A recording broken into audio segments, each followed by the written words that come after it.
Expliquez-nous, Nicolas Poincaré. Revoici le débat sur l'uniforme à l'école. 7 députés Renaissance défendent une proposition de loi visant à favoriser le port d'une tenue commune dans les établissements scolaires. Oui, et c'est donc la nouveauté. Les députés macronistes mettent le débat sur la table, alors que jusqu'à présent, l'uniforme à l'école était une question défendue par la droite et l'extrême droite.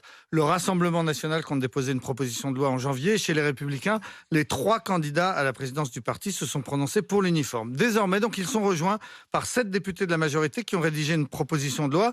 Le groupe parlementaire Renaissance doit se pencher sur la question aujourd'hui, mais le président par intérim du groupe, Sylvain Maillard, est favorable à cette proposition de loi, si bien que d'un seul coup, l'hypothèse d'une loi qui imposerait de l'uniforme dans tous les établissements scolaires de France, cette hypothèse devient tout à fait crédible. Et la proposition de ces députés, elle est très prudente pour l'instant. Oui, comme s'ils avançaient en terrain miné. D'abord, ils évitent d'employer le terme uniforme. Ils préfèrent parler de tenue commune, ce qui veut dire exactement la même chose, mais ça fait moins militaire.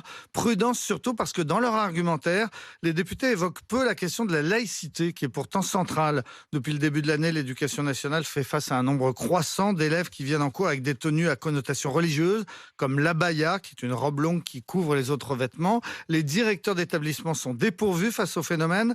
Les directives de l'éducation nationale sont de convoquer les élèves et leurs parents, de les menacer d'expulsion temporaire s'ils ne renoncent pas à cette tenue et de signaler l'incident. Récemment, une professeure a dû être placée sous protection policière à Montauban parce qu'une de ses élèves l'avait filmée en train de critiquer cette tenue et avait ensuite diffusé la vidéo. Pour beaucoup, donc, le port de l'uniforme permettrait de régler cette question sensible des tenues religieuses au collège et au lycée.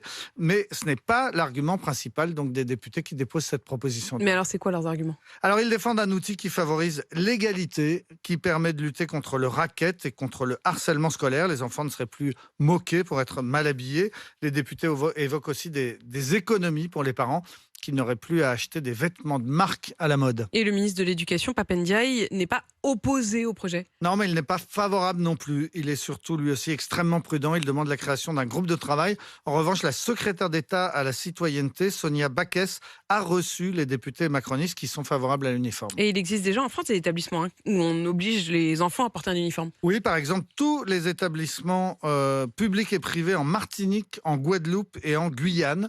Là-bas, c'est une école qui avait pris cette initiative en 1988 et qui a finalement été suivie par tous les autres établissements dans ces 3 départements d'outre-mer au nom de l'égalité entre les élèves. En métropole, on porte l'uniforme dans certaines écoles privées catholiques, mais aussi dans des internats, les internats d'excellence, ces établissements publics qui avaient été créés pour accueillir des élèves motivés venant des quartiers les plus difficiles de la banlieue parisienne. Le Figaro avait consacré un reportage au pensionnat de Sourdan en Seine-et-Marne. On y apprenait que ces élèves issus des cités avaient eux-mêmes voté dès la première année à 68% pour l'uniforme et que depuis, c'est devenu une évidence. D'un point de vue pratique, les élèves reçoivent à la rentrée un trousseau avec 2 pantalons, 4 chemises, 2 pulls, une cravate et un blazer. Pour les filles, une jupe et 2 gilets en plus. Le tout donc pour 320 €, 90 € à la charge de l'internat et le reste 230 € à la charge des parents. Si l'uniforme devait se généraliser pour les 12 millions d'élèves français, ce serait un énorme marché, mais on n'en est pas encore là.